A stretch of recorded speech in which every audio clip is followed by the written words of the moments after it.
Hello and welcome to the Right Now Oregon Show. I'm your host, Alex McCadden. You can find all episodes of this program, as well as breaking news updates, more great Oregon podcasts, and editorials from Beaver State thought leaders online at www.rightnoworegon.com. Thanks for tuning in to today's show. Please introduce yourself and please tell us about the ballot measure you're supporting. Excellent. Yeah, my name is Ben Roach, live here in Albany, Oregon, and I'm supporting a ballot measure to repeal what we call paddle permits, also known as water access permits. Our initiative petition, which is IP53, is a way for us voters to get involved in legislation and repeal existing law. And so we filed our initiative petition last July as a prospective petition. And that allowed us to, first, we had to collect 1,000 signatures. And so we collected just over 1,800. And out of those 1,800, 1,555 were certified. And so that got us an initiative petition number. So now we are IP053. So this petition repeals water access permits. Back in 2017, they started a program that's intended to help eliminate invasive species in our waterways. And so with the water access permits, they're an additional fee to register your boat. And there was an additional fee imposed on larger craft like canoes and larger craft over like basically 11 feet and larger.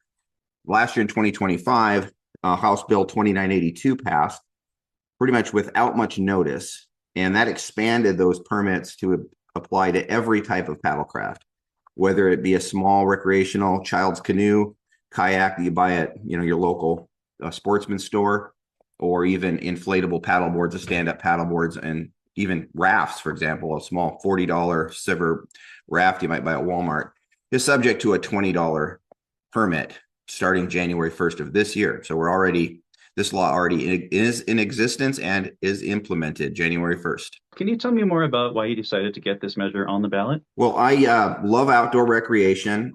We spend summers at the lake anytime we can on the weekends.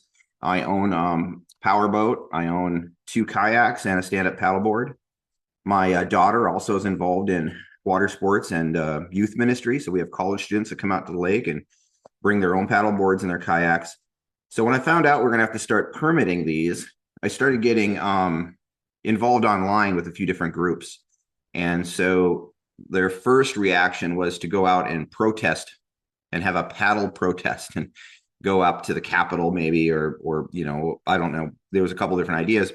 But what ended up happening is one of the coordinators that wanted to do a flotilla paddle permit protest out at Foster Lake, Gary, got me in touch with another person in an online forum. We were talking about this issue, and I suggested that we bring it to the people through an initiative petition. So Carrie Goodhart, who is our founder, it was her idea to bring this to the people and I volunteered to help because I live closer to Salem. She's out in Oregon. I probably pronounced that wrong, but and then our other co-chief petitioner, Angie Epperson, who's up in Hermiston. We 3 filed this in July, got our petition started, and decided to actually have the people decide whether or not these permits should be applied. A little more background on that. We were originally going to do a referral to the voters or a referendum of the law, much like the no tax Oregon folks did for the gas tax. But that had a very short window of opportunity. It had to be done in 90 days. And so the threshold was pretty high. So we back paddled on that. And then we paddled forward on an actual full repeal of the original statute, which is in law ORS 830.624, which is the actual law that creates water access permits. And so what our petition does is completely eliminate those completely. So any human powered watercraft would not be required to be permitted in Oregon waters. Can you tell me more about the process of getting this on the ballot? What is the timeline? How many signatures do you need? And what is the kind of effort that is needed to actually get this to the ballot? So because we went with an initiative petition, it has to have a percentage of people that voted in the last election. And that amounts to a little over 117,000 signatures. Because our prospective signatures, the 1,500 that were originally certified, count as qualifying signatures for the total. We still needed to gather roughly another 116,000 to get it on the ballot. So we have until July 2nd of this year to complete that task. We started with our petition and language that was certified back in October of 2025. We got our certified 10-line petition sheets, and we activated about 100 volunteers all across Oregon to collect signatures. So we've been going to events we started off going to places like boat launches and boat ramps, but in the colder weather, that's not as frequently traveled. So we then had the real blessing of being able to work with No Tax Oregon and the Oregon Freedom Coalition. And some of our volunteers were able to collect signatures alongside people collecting signatures for the gas tax referral. So far, right now, we're sitting on about 10,000 signatures that I'm preparing to submit to the Secretary of State in a first wave of signatures. So we've got about 8% collected, and so we've got a long way to go, but we have until July 2nd to do it. I want to learn more about how you think this ballot measure appeals to folks of different political persuasions. This isn't an issue that's particularly partisan. I don't think you'd find a reference in any political party's platform to this specific issue, but somebody who's conservative, somebody who considers themselves more liberal, somebody who doesn't really align with either side of left or right, how do you pitch to different types of voters why they should sign this ballot measure? So our founder, Carrie, she's more of a libertarian and a federalist. She's less inclined to fall to the right or necessarily to the left. And so she puts it in a lot of ways that she really believes that this is an encroachment on our constitutional free access to water. If you look at, I think it's Article 2 of our Constitution, it talks about free and unfettered access to Oregon waterways. And so this appeals to folks that really just want kind of government to get out of the way, feel that liberty is more at stake in this. But when it comes to folks that might just want to have common sense, we found a lot of people that may be more, more aligned with, say, the Democrat Party are signing our petition because they believe that this isn't fair to folks of lesser means to buy a paddleboard or a kayak for around $100, $200 and then have to spend $20 a year just for permission. Is important to a lot of people that are just really into the outdoors. They love Oregon, they love the scenery, and they shouldn't have to have a permission slip to be able to enjoy the outdoors. It's got some environmental focus, and a lot of people just think it's not fair and it's not equitable for everyone to have to pay this $20 permit. A lot of folks don't have those resources. Have you heard anything from critics of this ballot measure, and do you have any responses to potential criticisms that may have been made about it? When we first started out, we were really excited because a lot of people were frustrated. If you were watching the news and paying attention last summer, when they first generated the rules around these paddle permits, the Marine Board talked about even 2 inner tubes tied together would be subject to a paddle permit. So that got a lot of people frustrated, and people referred to it as the stupid law. Now, the Marine Board backpedaled a little bit again on that, or I should say backpaddled, and have said that no 2 inner tubes wouldn't be constructed as a boat, but any inflatable device with more than a single air chamber, a large, like I said, a floatable boat that you buy at Walmart is still subject to this paddle tax. So the main opposition that I've seen is for folks that are using our boat launches and our waterways, and it's usually the people with power boats that pay those registration fees and feel that that's their contribution to the use and access of those boat launches. And they've been frustrated with the large influx of paddle craft that are clogging up boat launches, and maybe those individuals don't need to be using a boat launch intended for a larger powerboat. So they think it's about time that paddlers pay their fair share. Now, we've countered that because of the fact that the funds that are going to these permits, not only are they a de minimis amount of money that they're going to raise, they may put in some paddleboard access places, but it's really going to be a very small portion of this money. A bigger portion of the money is actually going to be going towards invasive species inspections and things of that nature. So we counter that with where's the money really going. A second area people have concerned is the sole purpose of the water access permit, which is invasive species. One of the targeted invasive species is the zebra mussel. and I have done a lot of research on this, and I've learned quite a bit in this process. Zebra mussels can have some small eggs or larvae that can attach to vessels, but they typically are going to be in water, and they need to be wet. So they're going to be in bilges, they're going to be in live wells, they're going to be in boats that you need to drain your water out of. They're not typically going to be in small paddle boards, canoes, or kayaks that you would invert, dump the water out because you're going to load it on the rooftop of your vehicle. Or in the case of a stand-up paddleboard, many nowadays are inflated, and so you're wiping it down, you're putting it in a bag. So not a really good vector for zebra mussels to move from lake to lake. So that's been my counter argument on the invasive species topic. Waterfowl transfer invasive species as well as any paddleboard or kayak, in my estimation. There is legislation that is being floated for the February legislative session here in Oregon. Can you tell me more about that legislation?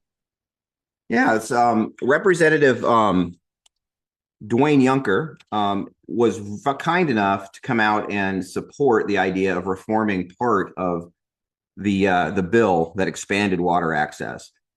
So what Juncker did is he wrote a legislative concept. It's LC 308, and that would go back to the law where it was into 2024, where paddlecraft of 10 feet and smaller are exempt from water access permits. So that's a good step forward. And the Let Us Paddle PAC has come out in support of getting that bill on the floor. We'd like to see that go into committee, and we'd like to see public comment be made on that. Now, we're not going to stop collecting signatures. We're not going to, if that bill were to become law, and it was going to become legislation and kind of fix the encroachment of these paddle permits to smaller craft, it's not going to stop the Let Us Paddle movement. We're going to continue on, gather the signatures, and our goal is to get over 150,000 signatures so we can see this on the ballot in November, because we feel a full repeal is really the right thing to do.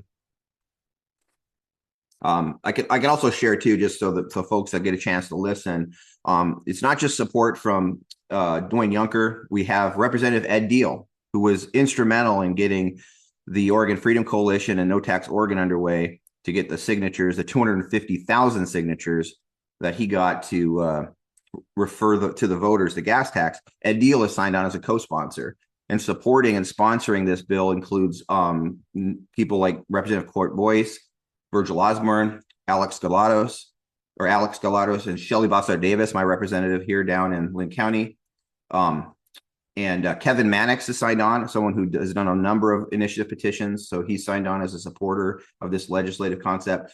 Matt Bunch, Bobby Levy, and my one Democrat crossover is Representative Paul Evans out of Salem and Monmouth. So thanks, Paul, for signing on to this. And so we're hoping this will get a bill number in the next couple of weeks and be in front of a committee here in the upcoming short session. How can people connect with you and the campaign to be able to get signatures on this ballot measure? Well, we tried to make it easy, and we tried to make it fun. Our website is letuspaddle.com, so it's easy to remember as long as you don't choose the lettuce on your sandwich and you go with letuspaddle.com. You can find us on Facebook. Our tagline is @letuspaddle, and we're also out on social media through our own individual accounts. You can find my work on X. My tag name is WB Benny, and you can also find information about what we're doing in social media contacts using the hashtag Let Us Paddle. Is there anything else you would like to say for our viewers? Well, the one thing that I want to ask and I want to encourage people to do is these things are grassroots.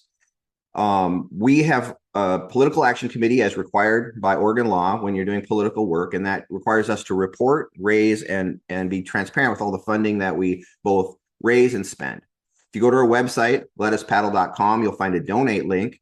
Small donations go a long way. To give you an example, we've raised and spent roughly about $2,500 in this campaign. I think we're actually up to $2,900. I got a generous donation yesterday. I need to update my talking points.